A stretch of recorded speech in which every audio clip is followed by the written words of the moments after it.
Optimal minimalism. At this altitude, I can run flat out for a half mile before my hands start shaking. Can I ask you a personal question? Now would seem an appropriate time. What if I did the opposite? I'm a cybernetic organism, living tissue over a metal endoskeleton. Tim Ferriss Show. This episode is brought to you by AG1, the daily foundational nutritional supplement that supports whole body health. I do get asked a lot what I would take if I could only take one supplement. And the true answer is invariably AG1. It simply covers a ton of bases. I usually drink it in the mornings and frequently take their travel packs with me on the road. So what is AG1? AG1 is a science-driven formulation of vitamins, probiotics, and whole food sourced nutrients. In a single scoop, AG1 gives you support for the brain, gut, and immune system. So take ownership of your health and try AG1 today. You will get a free 1-year supply of vitamin D and 5 free AG1 travel packs with your first subscription purchase. So learn more, check it out.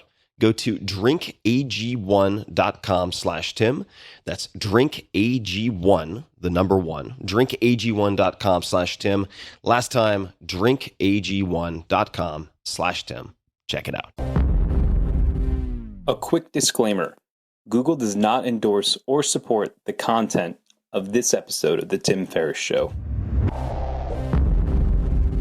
Hello, boys and girls. This is Tim Ferriss, and welcome to another episode of The Tim Ferriss Show, where it is typically my job to interview and deconstruct a world-class performer, whether they are from the worlds of, say, athletics, business, politics, military. They could be from just about anywhere, because there are patterns in the greatness, and there are recipes, tactics, tools that you can use.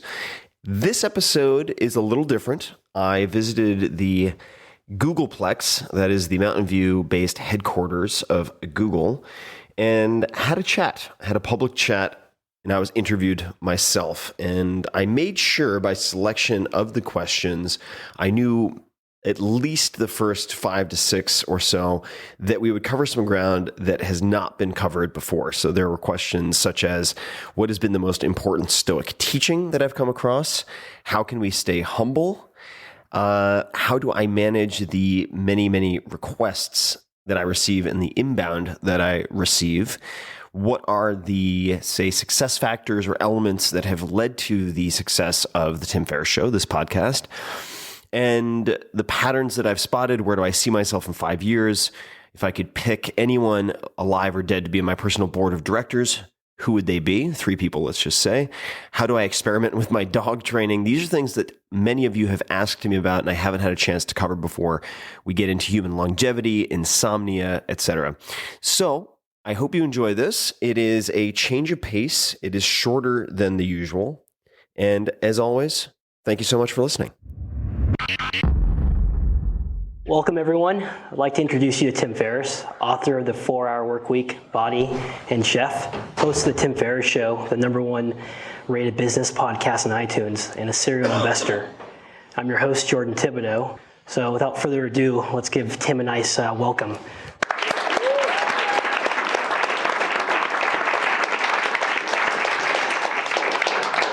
So Tim, what has been one of the most important Stoic teachings? So the Stoic philosophy is, in essence, the operating system that I use for making better decisions, or try to use. It's very old, 2,000 plus years old, in various iterations. And I would say that you can start in many places, whether it's Marcus Aurelius' Meditations or the moral letters to Lucilius, the letters of Seneca. Cato is particularly interesting to me, and one of the lessons that I try to implement in my life comes from Cato. Cato was considered by many the perfect Stoic. I'm sure he was not perfect, as none of us are, but he would regularly, for instance, wear mismatched clothing in high-profile arenas where that was frowned upon, so that he could train himself to be ashamed only of the things worth being ashamed of. So he would practice doing things that would earn him the scorn, superficial scorn of others.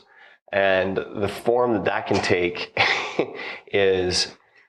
can be very, very simple. And you can do it in very small ways. But I have what I would call, for instance, and this is a ridiculous example, but that's the whole point.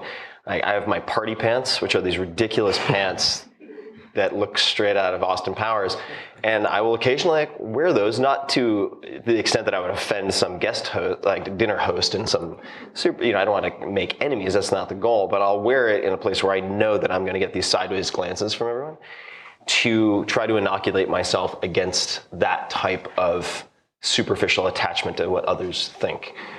For a while recently, I was wearing what I could best describe as like a creepy porn stash. It was a very ill-advised, half-grown mustache that looked terrible. It really did look, it was like Chester the Molester. It was terrible. And I wore that around for like a good week and a half, and every time I would put up a photograph on Instagram or wherever it was, they'd be like, please, for God's sake, take that thing off your face.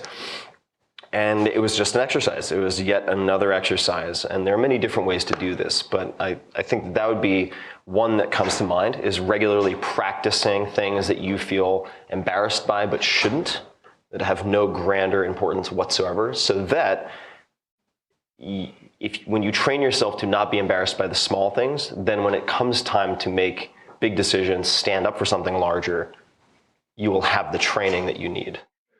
And this is not necessarily Stoic, but I think it's Archilochus. I'm not brushed up on my ancient pronunciation, but this is a military context, but it was we do not rise to the level of our hopes, we fall to the level of our training.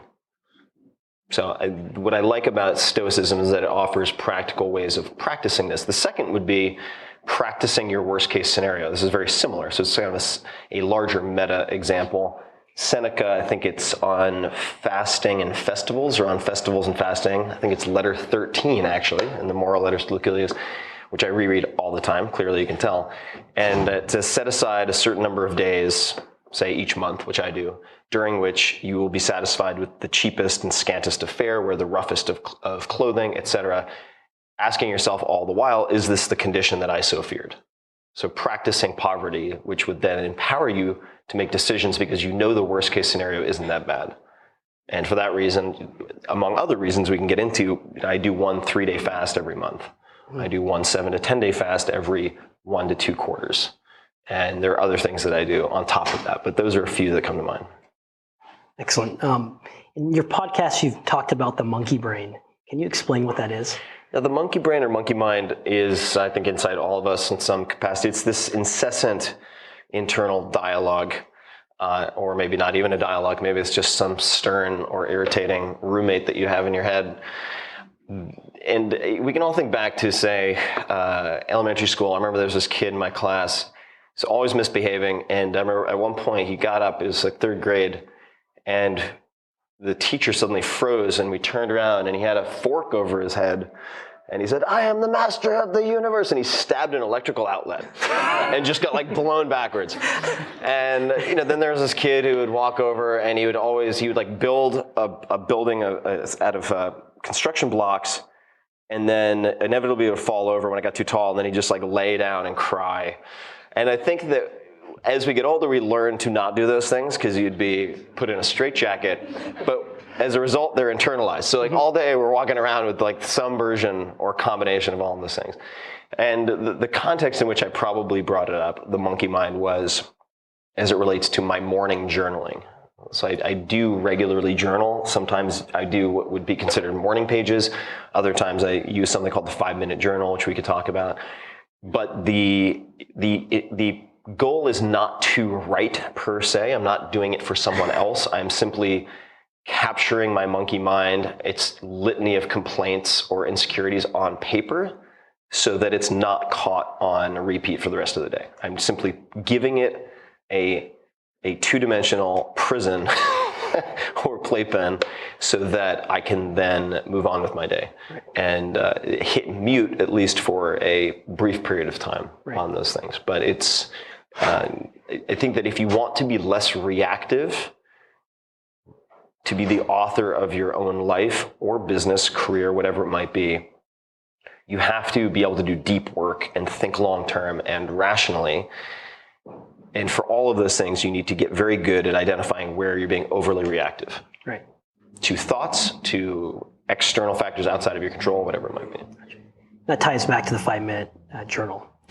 It does. The 5-minute journal is it's a journal that was created by a reader of the 4-Hour Workweek. Actually, for those who have read the book, it was their muse. So they're one of their cash flow focused businesses in the context of lifestyle design. But you take 2.5 minutes or so in the morning, and then again at night. And so one is effectively a focusing and planning exercise. There's also a gratitude component, which I think is very critical for those of us who are driven type A achievers. It's very easy to constantly be focused on the future. And just to pause for a second, I heard someone say that depression is an obsession with the past and anxiety is an obsession with the future. Well, if you look at achievers, they tend to be very future focused. And as soon as they hit a goal, they're like, don't have time to celebrate this small win. This isn't good enough. Bigger, bigger, better, etc. And that is a pattern that can be very self-destructive, even if you rack up a lot of wins at the same time. So the gratitude component is extremely critical. That takes about 2.5 minutes each day. And it also helps to identify your focal points or your priorities so that when inevitably that 10% that's left of the monkey mind pops up to like dance in front of you and distract you from your objectives you set out for the day, you can return to that. And then at the end of the day, it's basically a performance review. Mm-hmm. And I find it incredibly helpful and a lot of ROI for the time invested. Excellent. So it seems like it gives you a degree of mental clarity. Yeah, it does. And I think that what separates, if I think about my podcast, I've interviewed 100 to 150 world-class performers across every possible domain imaginable: sports, entertainment, politics, art, chess. It just goes on and on. That the difference between somebody who's good at like the, let's just call it the top quartile of the population in their chosen field and the top 1%, it's the degree to which they can focus to determine their goals and maintain that focus. Gotcha. It's one of the largest distinguishing factors. Excellent. Now, with people who've achieved such success in their careers or in athletics or whatever, what can people do to maintain their humbleness?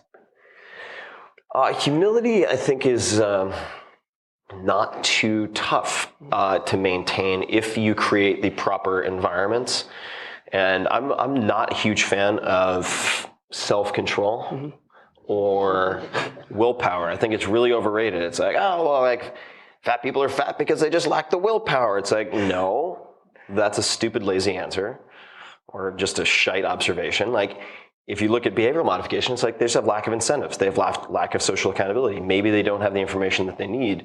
And you can create environments in which you can train. And I come back to this over and over and over again. But there are a few things I think that are very helpful. One is memento mori. So remembering that you're going to die and putting that, it's also very stoic. They're somewhat obsessed about death, even to a degree that I find weird. But memento mori, so constantly revisiting death and realizing it forces you to put your life in a broader context of civilization in the world. And I think that in and of itself is very corrective. And how do you practice or develop that sense of memento mori? I have a quote on my refrigerator that's from Marcus Aurelius. And Meditations, by the way, is effectively a war journal. While Marcus Aurelius, who was the most powerful man on the planet at the time, Emperor of Rome, was on military campaign. And he would write these entries to do exactly this, to remind himself that he was just a man, he was going to die, it would all be dust. And it sounds depressing until you realize the clarity and lack of waste that comes from constantly repeating those types of things. Then you have memento homo, probably getting the pronunciation off, but that is remembering that you are just a man or a person. So we don't have, those in this room probably are not going to commission, like Julius Caesar, someone to hold a laurel wreath over your head while you're doing a procession like the Roman Triumph to say, you're just a man, you're just a man, you're not a god. But the way that you can very easily humble yourself is to always try to be the weakest person in the room. In something. Like every day, you should be the weakest person in the room at some point. Whether that is in a meeting, whether that is in a sport, whether that is in a gym, whether that is in a chess match, it doesn't matter, but I always try to be the weakest person in the room. And I remember when I was 15, I had my first time overseas for an extended period of time. I was in Japan for a year, and I ended up being a judo player. I was competing in judo. And the high school that I went to was not particularly strong in judo, but I was the big fish in the little pond. And I got very high and mighty. I thought I was just the cat's meow. And I wasn't too overt about it, but I was very sort of satisfied with how well I was doing. Went to my first tournament, and I got demolished in 7 seconds by this guy who weighed 40 pounds less than I did. Like, ippon kachi, that was it. I was done. And I got up, I'm like, I'm fine. They're like, no, you're the loser. You're done. You are done. And I was so demoralized. And I was the only white guy in the tournament, and it was kind of there were a lot of people just hoping that they would be able to kind of like wag a finger and laugh. And I mean, love Japan, but it's like, I get it. Very homogenous place. So I ended up going after that to a cram school for judo, like a juku. They have it for all sorts of things at night. And I went to Tokai University's judo cram school. So Tokai University produces gold medalists in the Olympics. They're really, really tough. So I went in, and I was 15 at the time, and I got just annihilated by 12-year-olds. I mean, talk about embarrassing. I mean, if you can try to flash back to high school, and you're like, and you're like a sophomore in high school getting killed by like 6th graders or 7th graders. So embarrassing, including women. I was getting torn to pieces. And I got trashed for 3 or 4 months, and I was like, wow, I don't feel like I'm making a lot of progress. My endurance is getting a little bit better. And went to a tournament that had the same competitors as the previous tournament and just walked through everybody, just steamrolled, because I had a better cohort group. I was the weakest in the room. Right. As long as you're trending in the right direction, it doesn't matter if you're losing. And so that would be one approach. Just like every day, schedule it, plan it, be the weakest person in the room in some capacity. Nice. So bring it to communication. You have multiple people trying to reach out to you and contact you. How do you manage all of those requests? I suppose the short answer is I don't manage all of those requests. Okay. The irony of the 4-hour work week, among many others, is that my systems have to be 100 times better now than they were when the book came out. Because if you look at my assistants and the various inbound channels that we have, or try to avoid, but nonetheless have, it's 1,500 to 2,000 direct messages of some type every day that hit me and my team. That's excluding all the tweets, Facebook mentions, Google Plus, etc. It's ignoring all of that. So the way that I try to think about handling that is having rules set in advance. So, for instance, if we were to take a corporate or startup analogy, you don't want to decide how to respond to a crisis when a crisis hits. If you think you're going to have a disaster, you want to role play it out and say, all right, if A, then B, C, or D. If X, then Y and Z.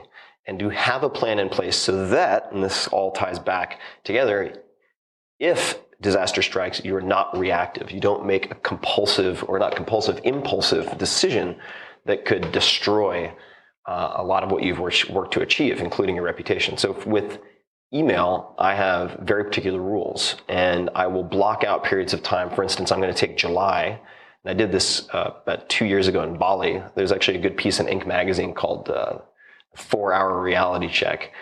That's not a bad read about this, but I'm blocking out July to focus on writing and deep work in that capacity. So I have to set up systems and rules in advance so that I don't have to be on email or calendar or phone, which is what I did for a month in Indonesia. I'm going to do it this time overseas. And the important thing is deciding on your policies. And I've realized for myself that I do moderation very poorly, whether it's caffeine, booze. Like if I'm on, I am on. And if I am off, I am off. So that is why I decided to take a startup vacation, effectively retirement, as of about 9 months ago. I realized, this is just one example. I was drowning in email intros to founders and cold emails and pitches and this, that, and the other thing. Whether I do 100 deals a year, 10 deals a year, 1 deal a year, if I have to filter and look at all of the inbound to make decisions, it's almost the exact same amount of work. Does that make sense? So trying to pare back in moderation it's a fool's errand. You just end up doing the same amount of work. So I will decide, like, am I doing speaking engagements or not? Period. Am I doing, say, interviews or not? Period. Am I writing for any other sites whatsoever? Because I get hit by people who want me to write for this and this new startup, to write for such and such established media that's trying to branch into whatever. No, like the answer for that is absolutely not, because I'm focusing on my own writing. And the 5-minute journal, all these things help to allow you to practice that focus. And then there are tools, right? So there's a very small subset, let's just call it 1% to 2%, that get me closer to sort of the mountain that I see in the distance, which represents the goals I've already set for myself. And I'll have metrics, I'll have KPIs, right? Key performance indicators for these things, like podcast growth. And great commencement speech by Neil Gaiman, everybody should check out, called Make Good Art. It's fantastic, but he talks a lot about this. And then the question is, what are the tools or policies, tactics that help with managing that subset that I am going to tackle? I use tools like Schedule Once for scheduling, allows other people to find times and to avoid the back and forth. If you guys want to see something that'll be like painfully humorous, you could check out, I think it's Let's Get Drinks in, I believe, the New Yorker. Somebody can look that up. You'll be like, that is my life. I remember there was a tweet that I saw recently, which was adulthood, I'm paraphrasing, adulthood is saying, sorry for the late reply until one of you dies. It's like, that is a sad state of affairs. So I'll use Schedule Once. I'll use a tool called Boomerang, which allows me to not just automate follow-up reminders if I don't hear back from someone, but to set parameters. And secondly, this is very underused as a feature, to send in the future. So the way you train someone, just like, training a dog or a manatee or anything else, it's the same stuff. There's a great book called Don't Shoot the Dog that you should all read about for training humans also, is you can extend the time between which you respond to certain types of people. And it just teaches them that you are not on IM. Email is not Messenger for you. So sending in the future, very helpful. Processing email, I use Gmail offline a lot. So I'll process email, batch process email offline so that I don't have the psychological trauma of feeling like I'm doing whack-a-mole, where I send off 2 emails and I get 5 back and I'm just like, I can't, I'm drowning, I can't do this. And then you're like, I should go watch Game of Thrones or whatever you use to procrastinate. To avoid that, batch processing offline, hugely valuable. And there are other things that I do. I'll give one more, which is if you send an email, try to think of if-then scenarios, right? So the engineers in the room will probably do this naturally, just thinking in terms of scripts or algorithms. But if you send an email, you're like, hey, can you meet up next week? And that's the end of the email. That's a bad email. So can you meet up next week? I suggest this time or this time. This is my first choice. If you can't do those times, please suggest 2 or 3 times, like in this time frame that work for you. Let's set it for 30 minutes, right? Like being really specific. It takes an extra 30 seconds on the front end and it will save you 20 exchanges on the back end. So just always thinking like, is there an if-then line that I should put in this email before you hit send? Saves a lot of time. But I try to move as much as possible off of email to things like Slack, Dropbox, etc. whenever possible. It was designed for emergency military communication, not for what we use it for currently. Right. So most of us here in this audience have listened to your podcast, and it's been wildly successful. What do you think drives the success of the podcast? I think the podcast is successful because I knew I had a guaranteed audience of 1. And that means I was scratching my own itch. In the case of whenever I try to design something for a market, it fails. Whenever I just do something that I couldn't find for myself, then it does fine. Seems to be the trend. So I'm scratching my own itch. And what I was missing was the long-form fly-on-the-wall conversation, but also the tactics and the really detailed nitty-gritty how-to stuff. And all the books came about this way. I was looking for something, and I was just like, fuck, I'll just write it myself. Like, this is too annoying, because I would gather all these resources. I'd be like, okay, I will at least compile this. And in the case of the podcast, I wanted to try to spot the patterns in all these experts. And I was already doing this type of prep work for the books by ferreting these people out. And it happened, it just so happened that I would have these dinners or drinks with folks who are the best at what they do. And I would think afterwards, usually 2 or 3 glasses of wine in, like, man, this is so good. Like, I wish I could just share this. Like, why don't I just record this? And then, if any of you heard the first episode, so sloppy with Kevin Rose, because I was so nervous, even though he was a close friend, still is a close friend. And he was just like busting my balls the whole time, because that's what close guy friends do to each other. And so I just was drinking way too much. And I remember recorded the first podcast, and I'd committed to doing 6. This is important. I can mention why. But I was skipping through the audio, just checking on the quality. And it was like 2 hours long, 2.5 hours long. And about an hour in, I was so anxious for whatever reason. And I was like, well, Kevin, I want to be respectful of your time, da-da-da-da-da. And then I was like, all right, whatever. Click forward like an hour, and the same exact phrase came up. And it was like, well, Kevin, I want to be respectful of your time. And I was like, oh my God, this is terrible. And I had this like lip-smacking tick, and like all this stuff. I was like, oh, the shame, the shame. And I committed to 6, because if you only do 1, you're going to quit, or most people will. So you commit to 6, and the question I asked myself, and because the success, you ask what makes it successful, there are actually a bunch of questions baked into that. Right? There's what makes the product something that could be successful. There's what makes it something that spreads. But there's also why it survived, which is maybe the better question. If I had tried to do something fancier, like fill in the blank, something that is produced really well, like Freakonomics Radio, I don't have the experience or the resources. I would have become overwhelmed, and I would have quit. So rule number 1 is, if you want something to be successful, you can't quit after 2 episodes. You actually have to get to a point where your learning curve hockey sticks. And I believe, for my format, for podcasts in general, that's at least 6 episodes. So the questions that I think have allowed it to succeed for me, and for me to feel successful doing it because I enjoy it, is number 1, how do I keep this fun? Number 2, what would it look like if it were simple? Mm-hmm. Like, I ask myself that question more and more all the time now. What would this look like if it were dead simple? Stupid simple. Okay, Ferriss, I know you like feature creep. I know you love writing 700-page books, but like, let's hold back on that for a second. What would this look like if it were easy? And try that first. So I think those are a few things, but it's very, very, very, very tactic rich. Routines, habits. What is the book that you've gifted the most to other people? What does the first 60 minutes of your day look like? Specifically, exact times. How do you make your coffee? Yeah, you have coffee. How do you make your coffee? What brand do you like? Why? And just trying to harness that OCD in a way that is helpful, instead of making my relationships implode. Right. Something like that. Yeah.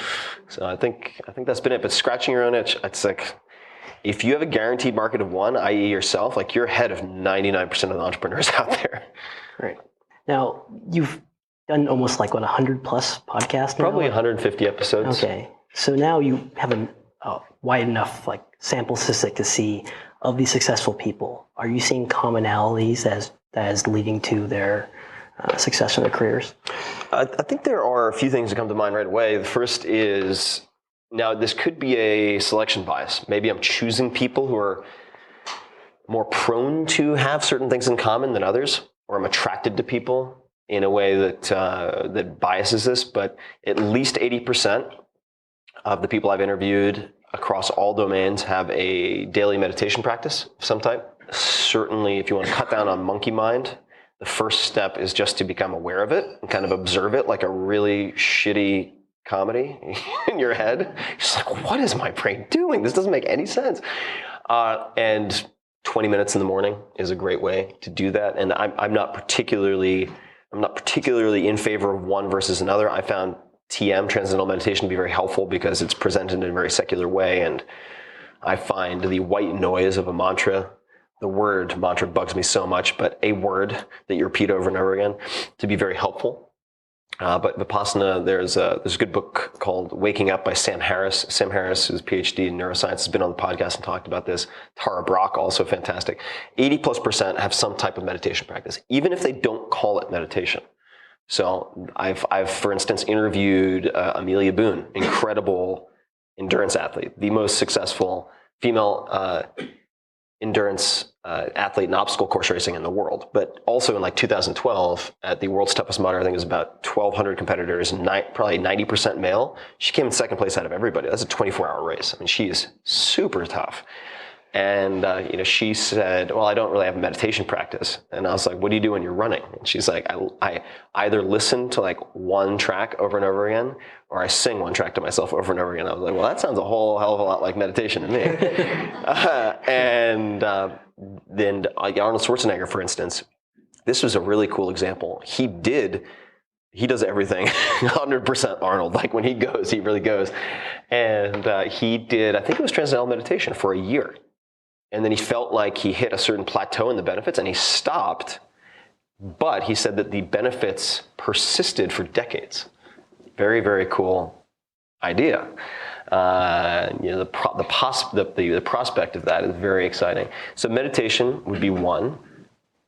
Two, of the males, and we could theorize as to why this is the case, but of the males, a high percentage of the interviewees over the age of 50 skip breakfast.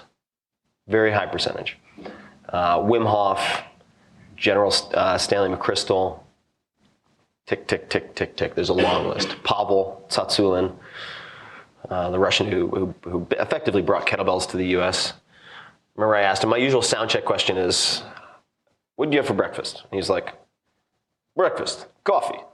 I was like, we need more of a sound check. He's like, Tim, I like to keep it simple. I was like, all right. Pavel's awesome. One of my favorite episodes. Let's see. I find just as interesting as the patterns, I find the differences reassuring. Right? Because of course, I think we're pattern recognition machines. So I'm looking for like the secrets. It's like, okay, like just like net, like give me the what do 80% of these people have in common? So I can just like do that. That's my recipe. And then I'll like have everything that I want. Great. Do everything that I want. Be happy. Oh, that'd be fantastic. But what I've realized over time is that what appears to be the case, because you have, at first I was interviewing all these people and they're like, I wake up at 4:30 in the morning, like Jocko Willink, the most decorated special operations commander from the Iraq War. He's like, wake up at 4:30. And I had a string of about 10 of these interviews where they're like, I wake up at 4:30, I wake up at 5, and I was like, oh God, I don't want to wake up at 4:30. For me, like, I'm waking up at the ass crack of dawn is like 8:30. Like, that's a major effort for me because I go to bed so late. And I've historically done all my best writing between like 11 p.m. and like 4 or 5 a.m. And then I had a few folks who were very late night. I was like, oh, thank God. Okay. Whew, that was close. And what I realized is, and there's a quote, I'm going to massacre it, but I'm going to paraphrase here, that I think is W.H. Auden, A-U-D, and I might be getting the last name wrong, but routine in an intelligent man is a sign of ambition. And I think that what is important is not having a specific routine, it's having a routine. That's it. Like you have a routine that allows you to preserve your decision making and your creativity hit points, Dungeons and Dragons, for the things that actually matter. So that you're not waking up and every morning deciding what to have for breakfast. You're not waking up every morning and maybe deciding what to wear, right? Steve Jobs, et cetera. I have quite a few friends who wear the same thing effectively every day.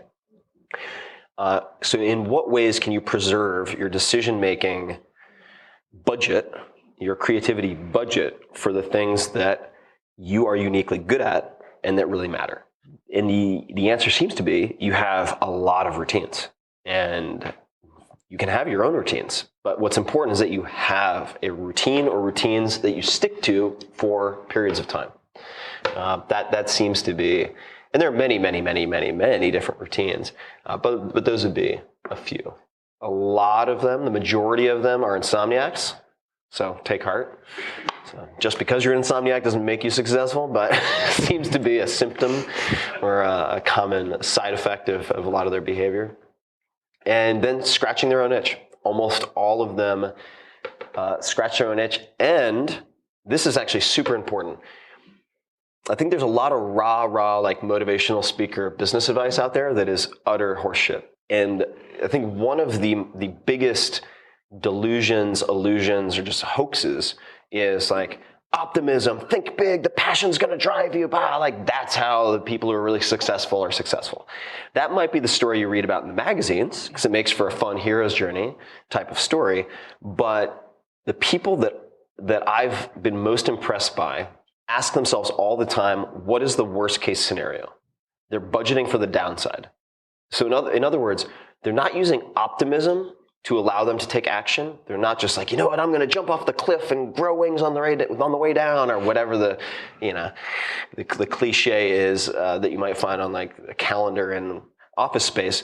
No, they're saying the way that I do things that other people think are high risk or other people think are risky, dangerous, whatever it might be, is because I write down the worst case scenarios, ask myself, what can I do to mitigate these things from happening? And then I ask myself, if they happen, what can I do to get back to where I am now? And I realize these like risky things are not risky at all. Right. They're totally reversible.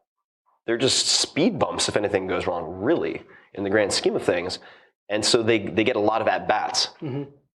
They're really good at capping the downside. Branson has said this, as much as he has a lot of rah-rah stuff, like you drill down into it, it's like he's really good at deciding like, what is the most I can lose if I do X? What is the most time that I can lose if we do Y? And then making decisions based on that sort of loss limit, if that makes sense. So that's very heartening because I've never been, I would like to say I'm a follow my passion kind of guy. I get excited about things. I want to scratch my own itch. But I think that the real toolkit is getting really good at asking, is this the condition that I so feared? What if? And once you sort of neuter the worst case scenarios and depower them, you're like, oh yeah, this is fine. Like this is totally fine. It's not any riskier than just like investing and watching a new TV series on Netflix. Like maybe you get 3 episodes in, you're like, damn it, I can't believe I watched 3 hours of this crap.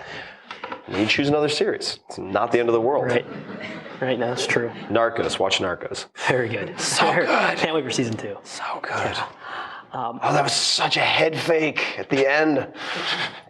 But I'm kind of happy. All right. Yeah. Sorry, I digress. I know. Billions, also good. Yeah. But I digress again. Yeah. No, when I saw Narcos, I didn't actually, like, some of the things that happened, I'm like, did this really happen? Oh, like, yeah. Gotta check it out. I spent a good amount of time in Colombia and in Medellin on a road that was called the Road of Death because Pablo Escobar's henchmen used to drop dead bodies down ravines on either side, and they would just be piled with bodies. So tough history. Yeah. It's really hard to transition. So next time you're stuck on 101 in traffic and you're like cursing the gods, be like, oh, at least sides of the road aren't littered with bodies. Could be a lot worse. Yep. Could be a lot worse. So period, break. All right. Period, semicolon. So next transition. Don't use semicolons. Yeah, don't use semicolons. I've seen many careers ended on this. Or M dashes. I love M dashes. Yeah. So lazy. Now, are there plans to maybe write a book about these podcasts and the experience you've had? I've been toying with it. I put some feelers out on social media to see if people would be interested because usually when I end up doing something, it's when it's less painful to do it than to not do it. So the insomnia for me, I'm much better at getting asleep, much better at falling asleep. But usually when I end up pulling the trigger on something, it's when it keeps me up for like 4 or 5 nights straight. Mm-hmm. And just like the ideas are coming. I'm like, God, stop, make it stop. I want to go to sleep. But it's that excitement, good stuff, which is how the 4-hour work week happened. It was like waking up and writing down stuff and be like, let me go to sleep, get it out of my head, let me go to sleep. And so for the last week or two, the idea of sort of distilling the patterns and learnings and the stuff that was like not in the podcasts also, like the experiments that I've done afterwards or in between or other interactions I've had with these guests, there are a lot of just really actionable, awesome habits and tools that I've actually tested. So, let me take a poll. So how many people here have listened to the podcast? All right. Of those people, how many would be interested in like a distilled synopsis of the best lessons learned in the podcast. All right, so it's like a 60, 70%. Yeah, I think there's a decent chance. Excellent. I just think it would be, and I'll tell you why also. It's not the reason you might expect.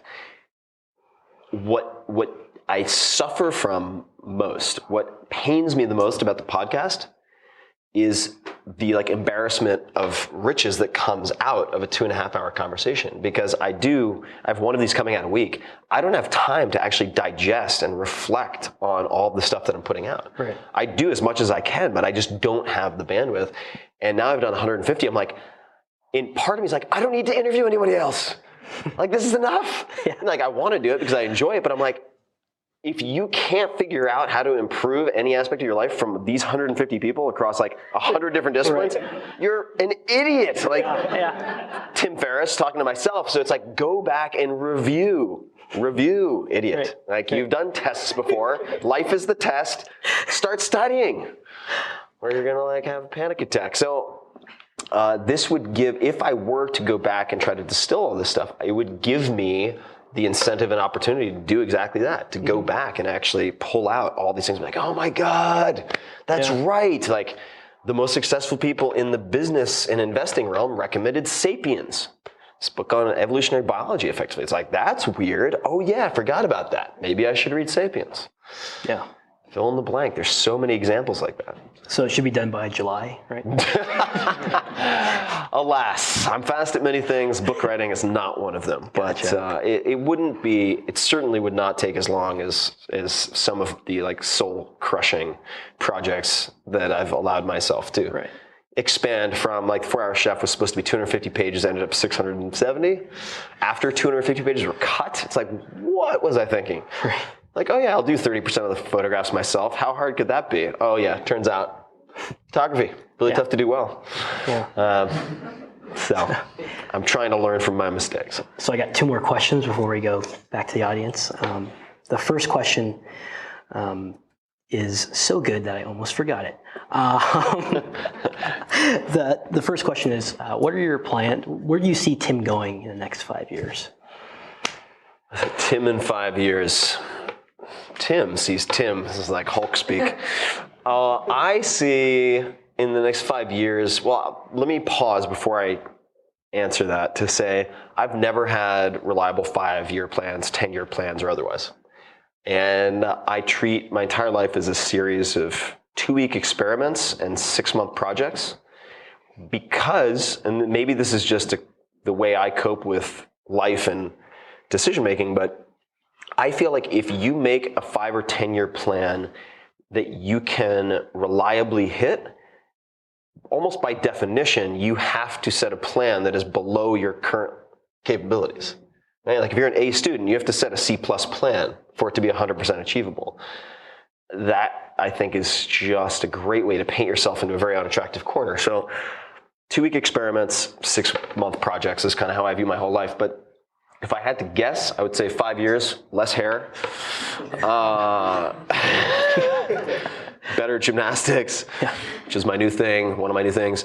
But larger picture, I see myself doing the podcast or some iteration of it, just deconstructing experts and world-class performers on a much, much larger scale. I think it'll be and want it to be 10 times bigger without sacrificing the nitty-gritty, the nerdiness, or going into the details. It's if I want to talk about exogenous ketones, which, by the way, internet, are not androgynous ketones, exogenous ketones outside the body with Dom D'Agostino, and talk about Navy SEALs and rebreathers and all this geeky shit for an hour and a half, that's what I'm going to do. And if I'm having fun, hopefully other people will. And so I think that will continue to be a component because whether or not I'm publishing it, that's what I'm doing anyway. So I'd like to, but by doing it publicly, I force myself to get better. It's a strong incentive to refine the blade.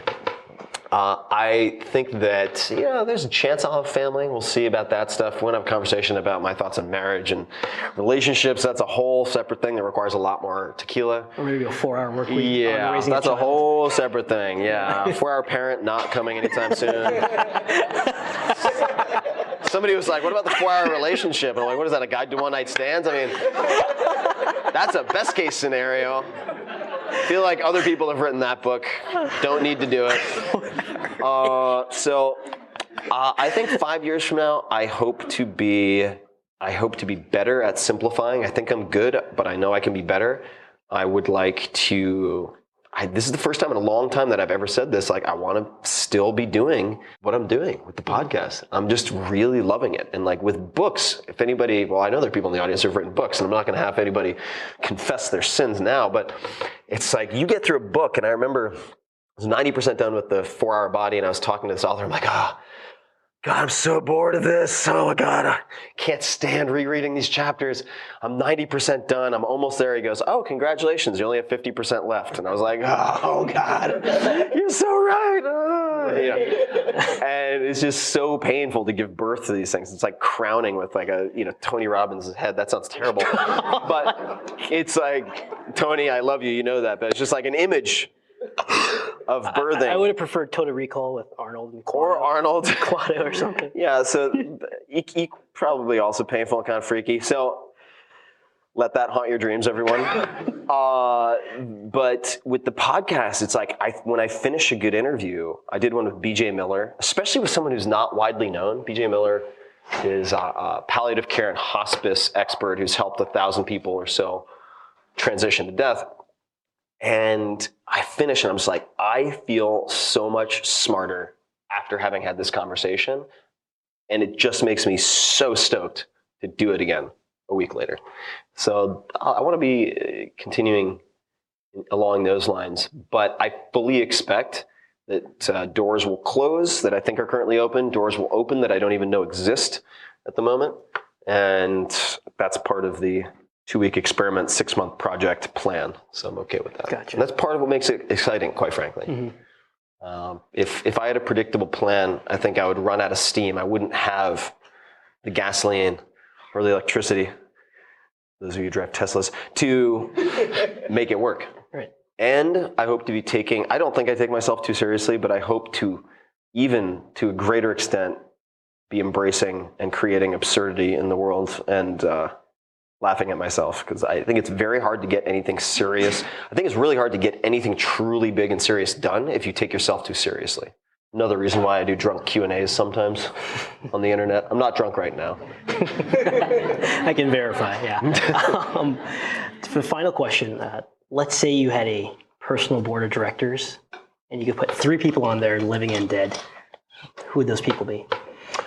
Personal board of directors, 3 people. I would say first few that come to mind would be Benjamin Franklin, the merry prankster himself. Just such a colorful character and multifaceted, really incredible amateur who was able to best a lot of the professionals because of that beginner mind and lack of fear. And I think that prankster-like nature was very helpful. The Walter Isaacson biography of Franklin is so good. So good. It slows down for me in the sort of last third, but the beginnings are so incredible. They're so really fantastic. Highly recommended. Second, Richard Feynman, probably. The physicist, I guess from Caltech, largely associated with Caltech. Another prankster. Just like another polymath / prankster who used to, in addition to being, world-class physicist at Los Alamos and whatnot, he became a safe breaker just to like annoy his superiors. I wouldn't suggest this in today's climate, but like he used to break into these safes at Los Alamos, take out like the top secret documents, and then put them on his boss's desk, and then close the safe and just leave them there. To like, not for extended periods of time, but just to like cause his boss to have a complete panic attack. Learned to play the bongos. Had some debate with an artist friend, and they got really fired up, and he was like, well, I'm going to teach you about science. And he's like, all right, well, I'm going to teach you how to paint. So he got really into painting, and he would go into strip clubs to paint strippers. Like, I love this guy. Like, this is hilarious. So I think Feynman, although I might not be able to get a word in edgewise with him and Franklin at the same table.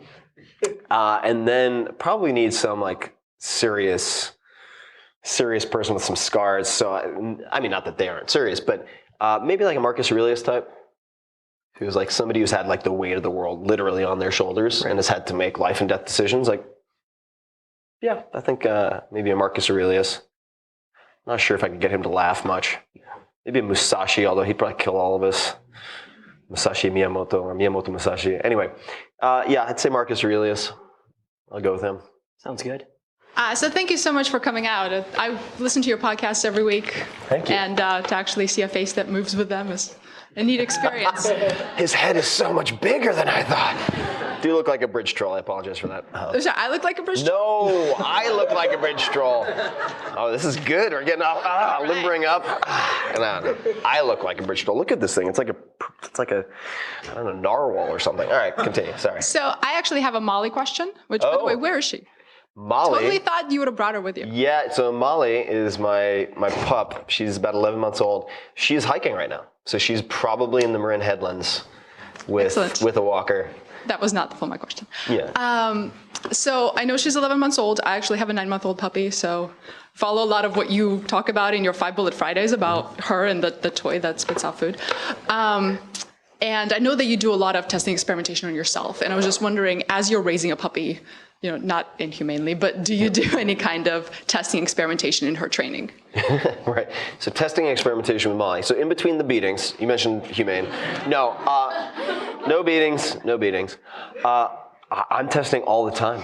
And, it's not like I'm putting her in a Skinner box or anything. But I think that it is a great, as with, I think, many things in life, like how we do anything is how we do everything. Sometimes.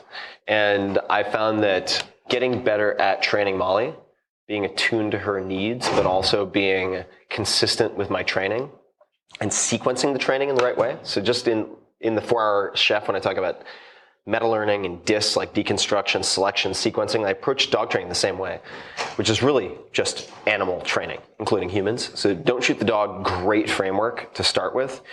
And I think crate training, huge, even if you have an older dog.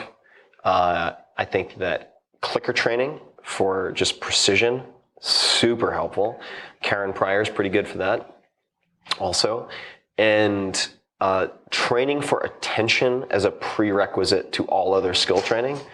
And you can do that very easily by, for instance, getting a treat in one hand and a clicker in the other. And you hold the treat in front of your dog's face after they sit, and then you hold the treat out to the side. Their eyes will travel with it. Wait until their eyes come back to your eyes, and then you click the clicker and you give them the treat. And by doing that in various ways, you instill in them the habit of constantly checking in with you using eye contact. And it makes everything else, come, sit, stay, down, infinitely easier. So thinking about how to sequence those skills is very fun. Training for safety first, tricks second. It's also something I look very carefully at. So I will do timed stays. So like down stay, and I'll do she has to do it for 5 minutes. And then I'll give her the beluga caviar of dog treats. But to do that, you also need a no reward marker. There are different ways to do this. So the reward marker would be click, treat. No reward marker, like you can use you can use different types of verbal cues to say, you screwed up, in other words.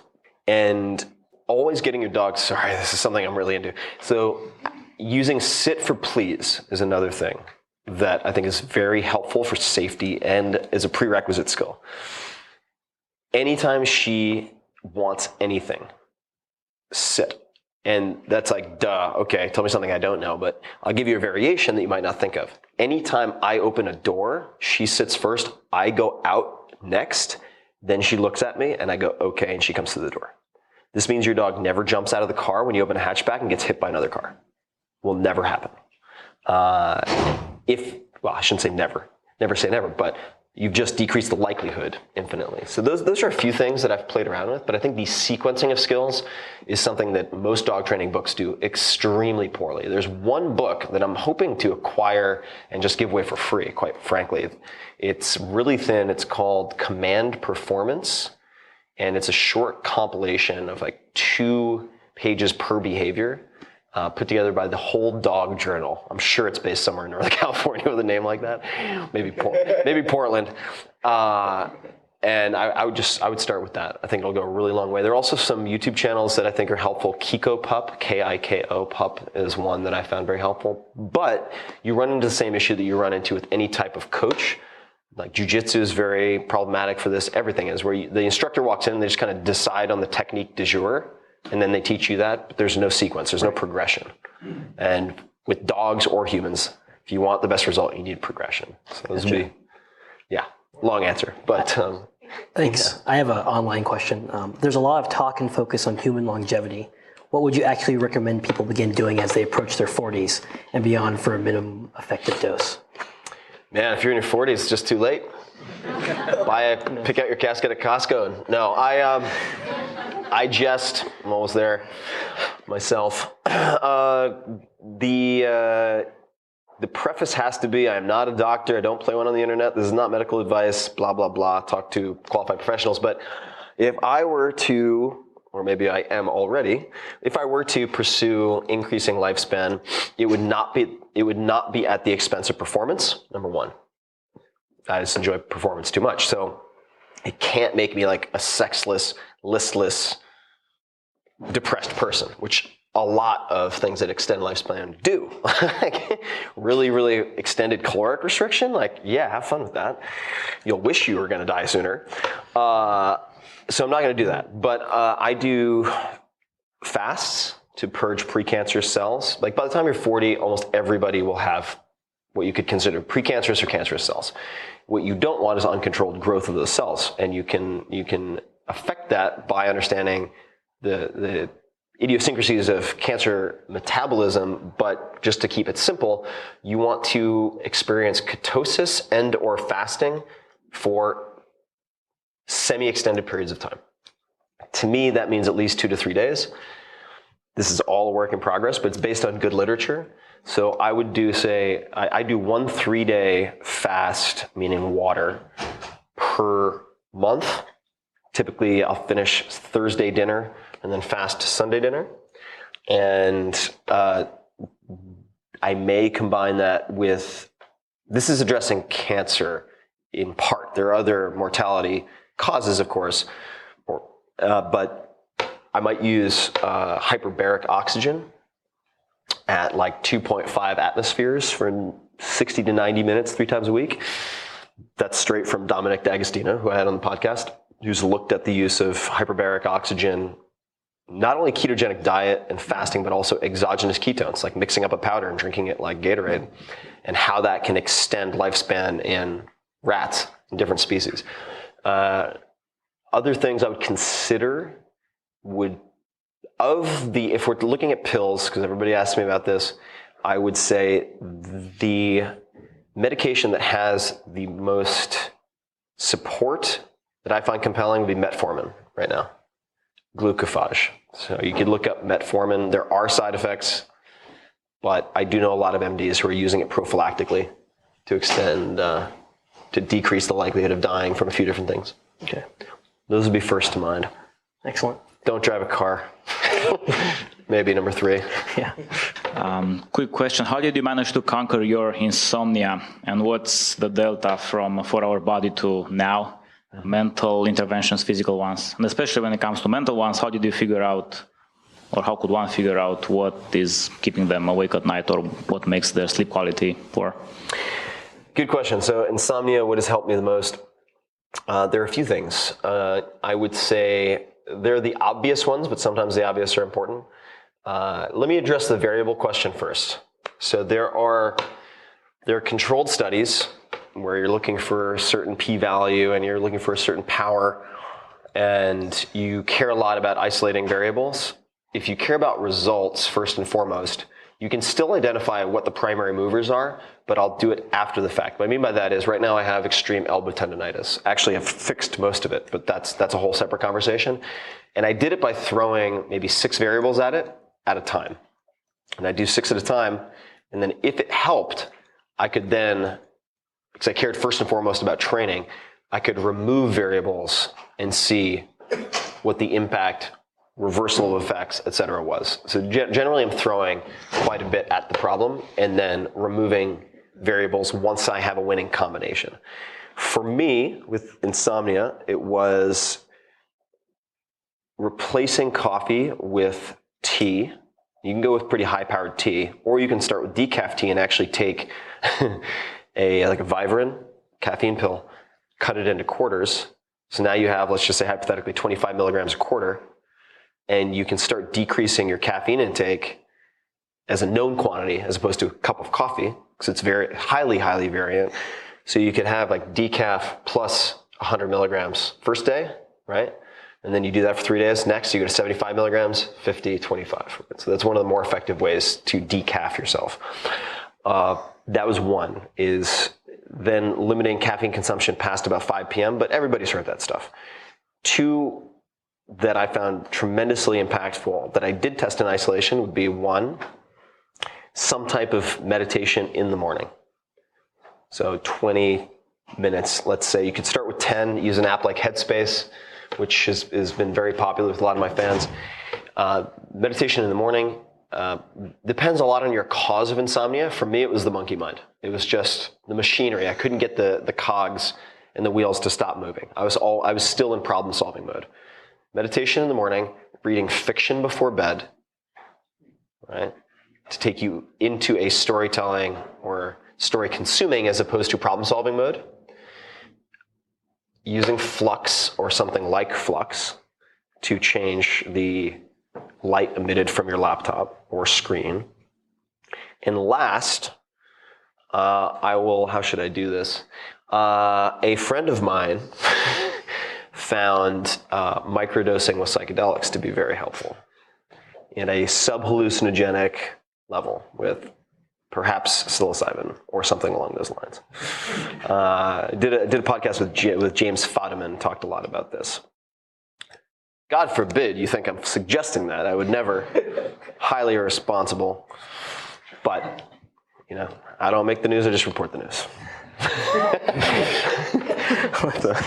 I'm going to do another online question. You were known to be an aggressive marketer for the 4-Hour Workweek. How does 2016 Tim react to 2007 Tim's pitch and asks? It's a good question. 2007 Tim. 2007 Tim was, I think he was tolerable, and for the probably pushed a little too hard. What he didn't know, and he couldn't have known, is what really busy actually means at a high level. So I would, for instance, shoot off an email to someone to try to get them to look at a 10-minute excerpt of the book that I took ages to put together, and it's this will only take 10 minutes, and then they would reply with I don't have the time, and I'm like, how can I didn't say this, but in my head I'm just how can you not have 10 minutes? That's ridiculous, and get very offended. And now I get it. I get 1,500 email a day. I get probably 100 unsolicited books sent to me a week. I took a photograph of it at one point. I took a stack, and I'm just if I don't get back to you, here's one reason of probably 100 why. And so now I have much more empathy and compassion for that kind of thing. So it's if somebody doesn't get back to me for months, never attribute, this is another quote I find very useful, never attribute to malice what you can attribute to incompetence, but I would add to that, never attribute to malice what you can attribute to incompetence or busyness. Try not to take it personally. Assume it's not personal. Give yourself the benefit of the doubt, because you're going to be the one who takes the imaginary shrapnel and carries it around with you like acid in a vessel for weeks on end if you hold grudges. So I think you did a pretty good job, but could definitely be a little overbearing at points.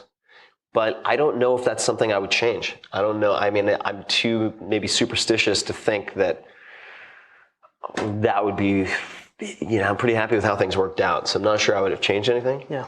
But I would have told him to be a little nicer to his joints. Very aggressive with joints, and have suffered a lot of pain and surgery as a result of that. That's about it. Yeah.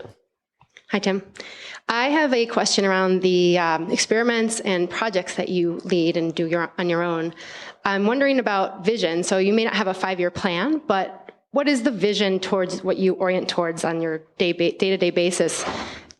in terms of like moment by moment, who are you becoming? And I'm wondering, what would that look like for you? What's that vision?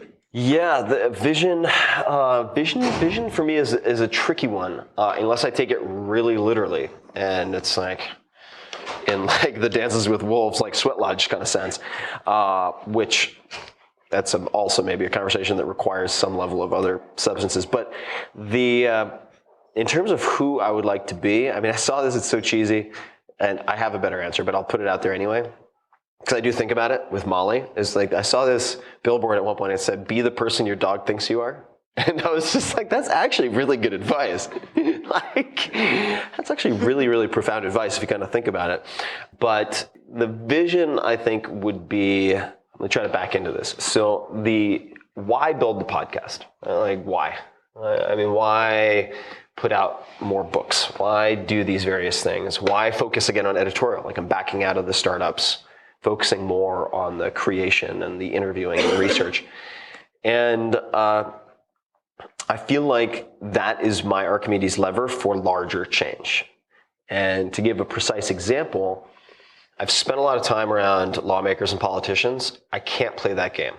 I have too many skeletons outside of my closet, too many in my closet, I use way too many drugs, and I'm not good at lying, which is sort of a prerequisite for that form of theater, at least part of the time. But what I've realized is if I have a very well-educated, very well-heeled, in some cases, influential audience, I can help steer that ship from afar, kind of like a football coach calling commands without actually having to have my hands on the wheel. I can influence it. Mm-hmm. And I've used that already to affect certain things like the legality of shark fin importation in a couple of states in the US.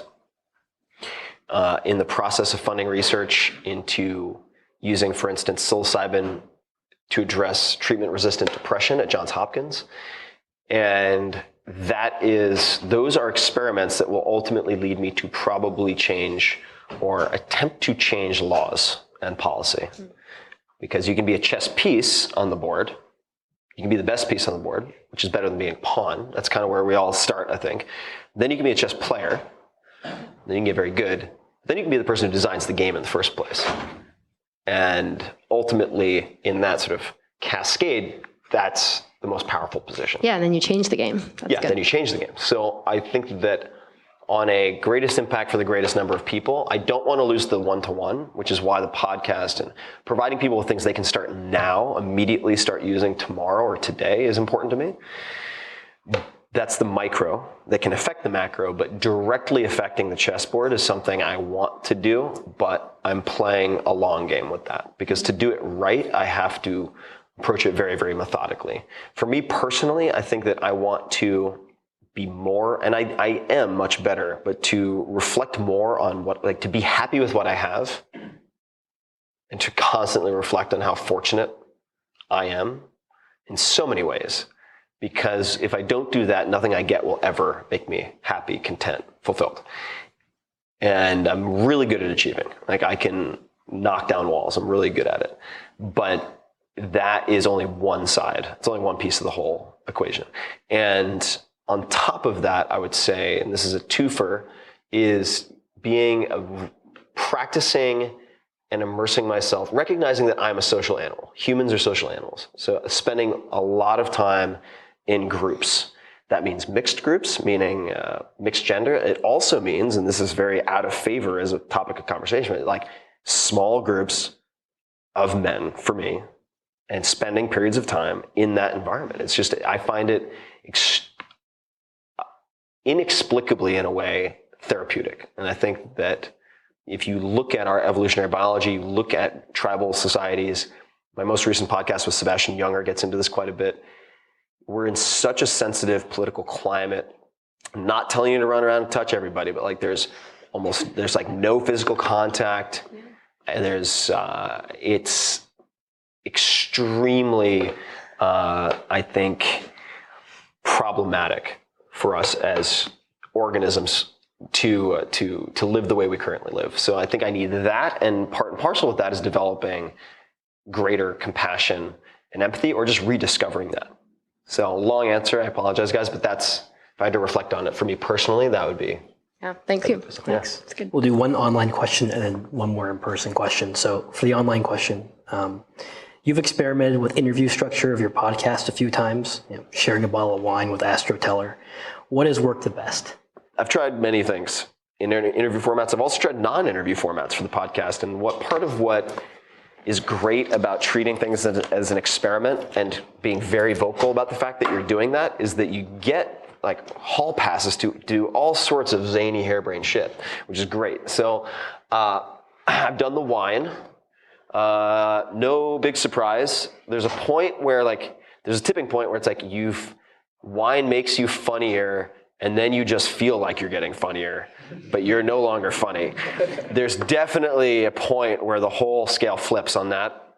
But format-wise, what I've found to work very well with my guests is at least an hour and a half, up to 3 hours. Once you get to 3, most people just start running out of gas. I break the interview generally in my mind into thirds. First third would be developing rapport, offering vulnerabilities of my own. So if you hear me offering stories of my own in the beginning, it's not because I want it to be the Tim Ferriss Show, even though it literally is.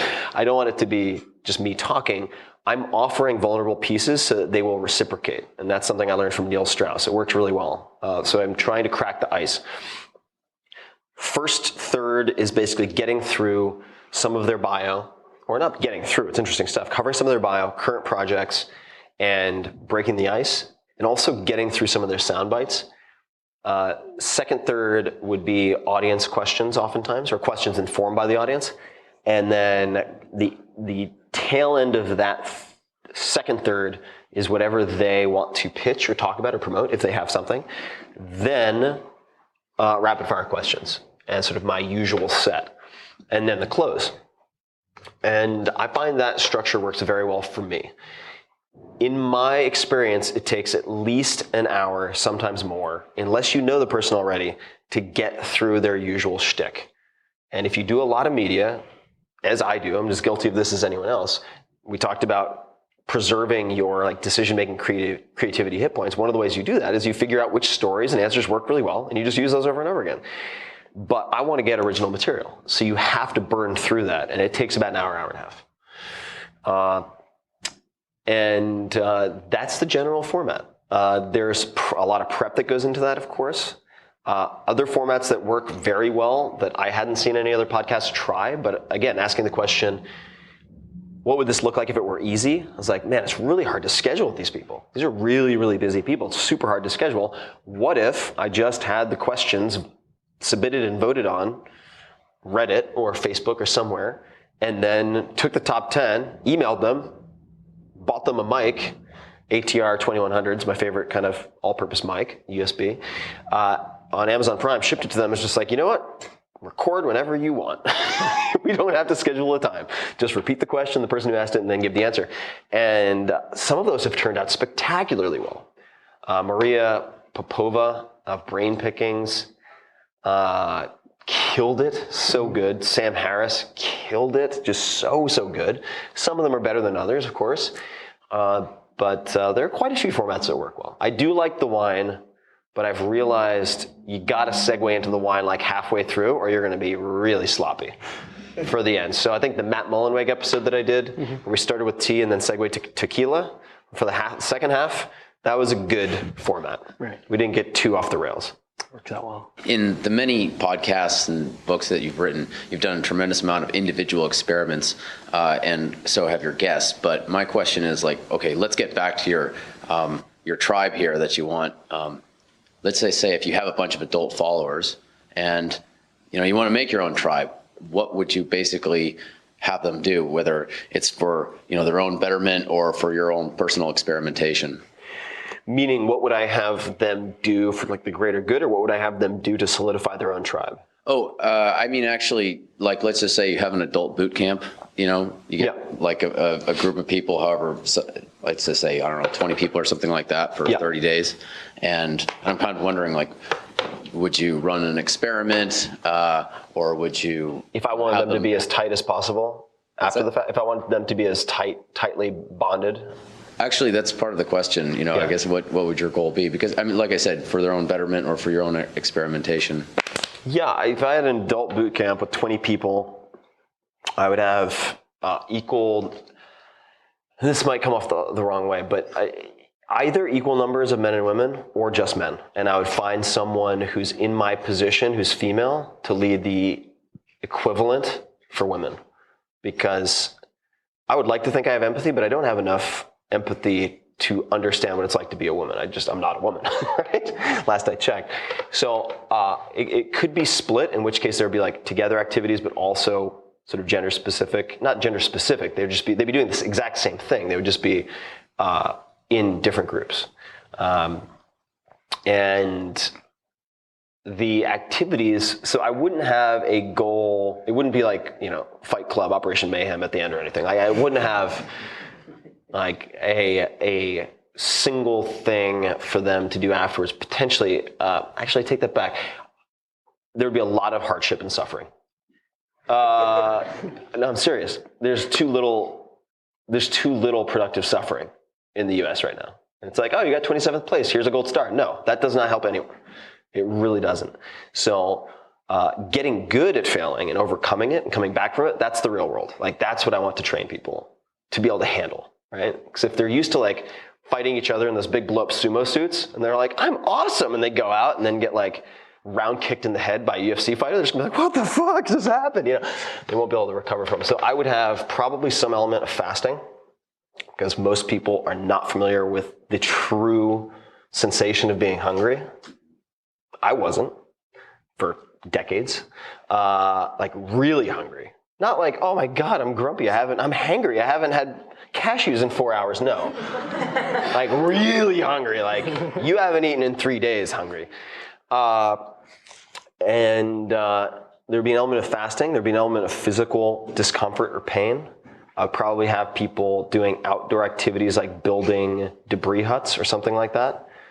No screens whatsoever. No alarm clocks. So for the first few days, people would come in decaf. They would be titrating off of caffeine, and they would wake up whenever they woke up. Like for the first time, maybe getting the actual rest that they need in 10 years.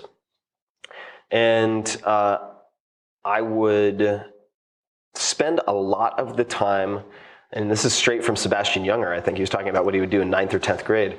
I would have people working on projects, like small projects that were very difficult. And we would rotate in terms of who was leading a given group. So let's just say there'd be small groups, maybe 4 people, like 5 groups of 4. Everybody would have an opportunity to sort of lead a project. And it would not be totally democratic at all.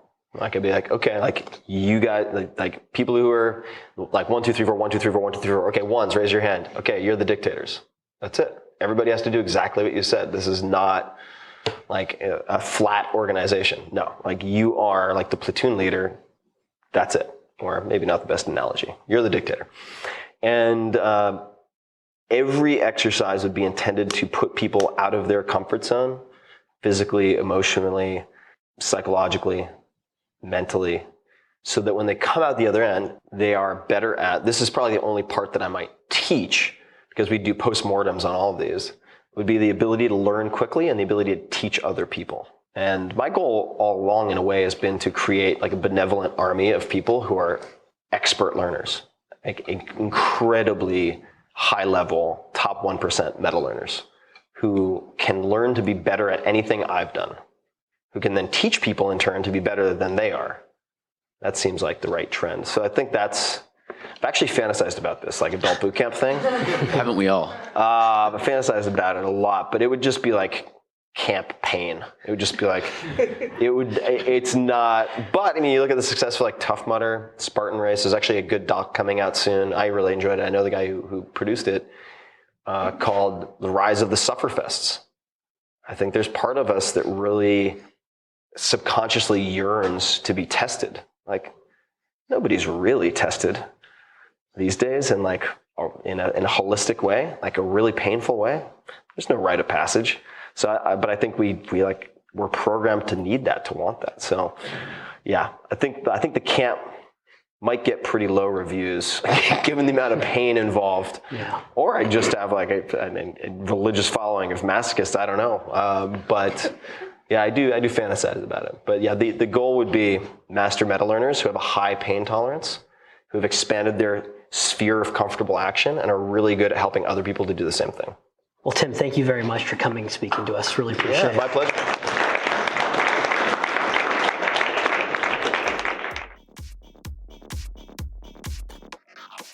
Hey guys, this is Tim again. Just a few more things before you take off. Number one, this is 5 Bullet Friday.